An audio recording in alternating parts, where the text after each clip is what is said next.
Going to transition forward onto all fours, and you notice she's placing her hands directly under her shoulders. Her elbows are nice and locked, and she's got her knees directly under her hips. Her spine is nice and flat, and she's going to keep that through the exercise.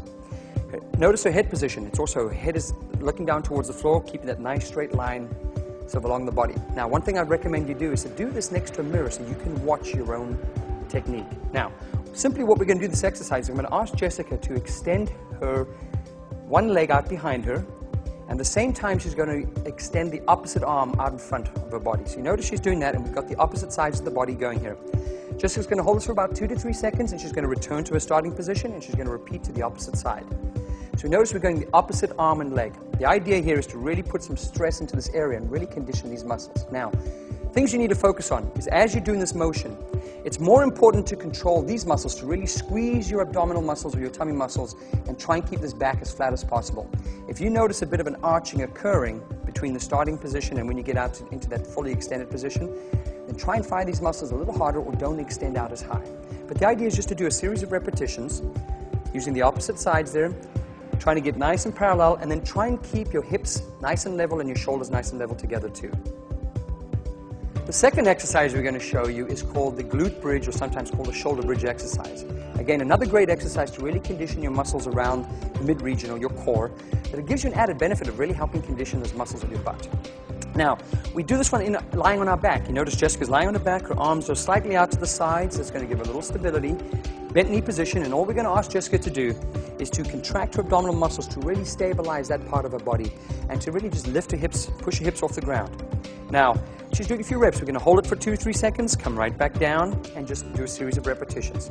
Now, one thing I want to encourage you to avoid doing is the idea of this exercise is not to try and push your hips up as high as you can, because if you do, that puts a lot of stress on the low back area. We want to avoid that. So the idea is to really keep these muscles engaged through here so that it flattens out your back, and just push your hips up. Hold that position, come on down. Now we have a good progression of this exercise. What Jessica can now do is simply bring one knee towards her chest, and now she's going to lift off of one leg. So Jessica's going to come up, she's going to hold that for a few seconds, come down, and she's going to alternate her legs over. Perfect, that's it. The glute bridge exercise. The next exercise we're going to do is called a plank. We're going to do 2 variations of the plank. We're going to do the front plank, and we're also going to do a side plank. Both great exercises to condition the core muscles. Now, Jessica's going to start off in the front plank position. Traditionally, we start in a kneeling position, we transition forward, and you notice Jessica's going to place her elbows on the mat. Palms can be, you can even have your hands with the palms down or the palms facing inward towards each other. Either way is fine. And then when you're ready in this situation, what Jessica's going to do is extend herself out. You notice she's going to extend her legs out. She's really going to be positioning herself on the balls of her feet there. The idea is to create a nice stiff platform here. So Jessica's going to hold this position for me just for a few seconds. Notice how her back is nice and flat, maintain the neutral curvature of her spine, and her head's in a neutral position. Okay, take a little breather for me, Jess.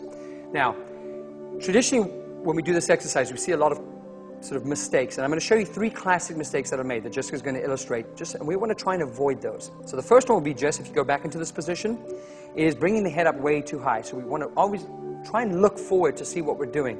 That puts a lot of stress in the back of the neck, so we want to try and avoid that one. So let's try and keep that head down in neutral position. Just look down at your hands.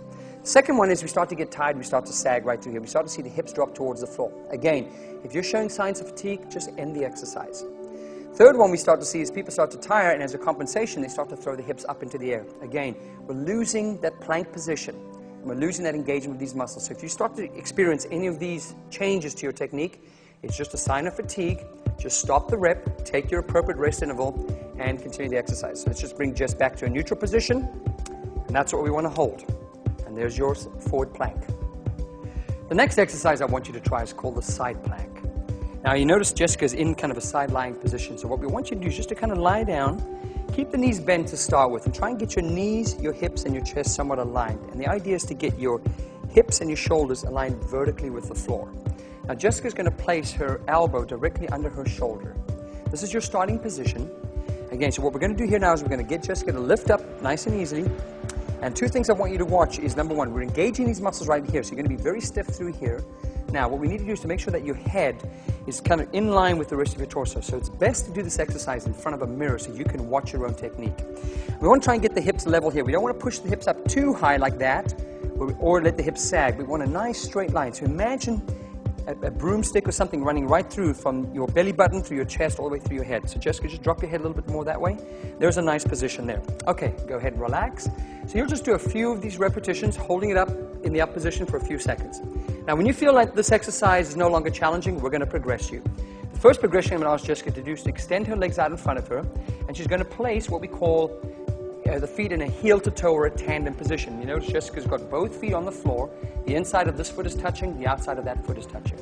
Same mechanics apply here. When Jessica's ready, she's going to stiffen up through here, and she's going to lift her hips off the ground. She's going to drop her head down just a little bit, and we've got a nice straight line through the belly button, the chest, and right through her head there. Hold this position right there. Try and avoid that sagging or that hiking.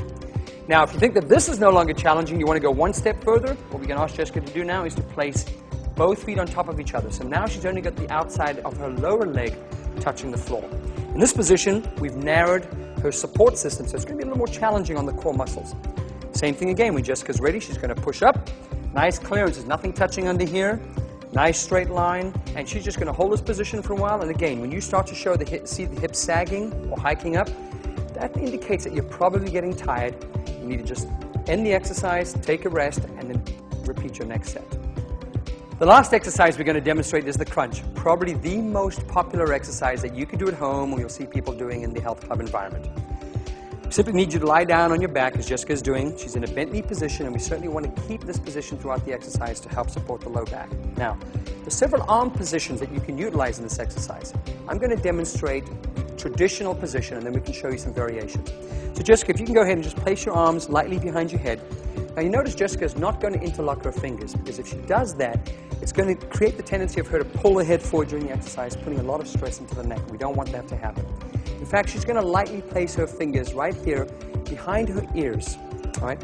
And she's also going to try and keep her elbows flared out throughout the movement. Now, all we want Jessica to do here is when she's ready, she's going to exhale and just engage her ab muscles or abdominal muscles and simply curl herself up to a point where her shoulder blades come off. And she's going to curl up and down. She's following about a 2-second up count and a 2-second down count. She exhales as she comes up, and she inhales as she's going down.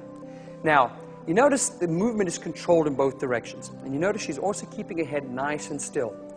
We want to avoid that position of pulling the head forward. One cue that you can use for yourself is to pick a point right up on the ceiling and just try and fix your eyes on that, and that'll help stabilize your head. Now, if you find this position too challenging, let's show you some variations. First I'm going to have you do, Jessica, is just place your hands, the backs of your hands on the front side of your head. This will take away the tendency of you to sort of pulling your head forward. It also facilitates or makes the exercise a little easier for you to do. It also might help you keep the head back, which is a good idea. Next position, if you find that still too challenging, I'm going to ask Jessica to just cross her arms across the front of her chest. And again, curling up on a 2-second count, going back down on a 2-second count, keeping her head nice and still. And the last position, again, if this is too difficult for you, Jessica, go ahead and place your hands on the front of your thighs.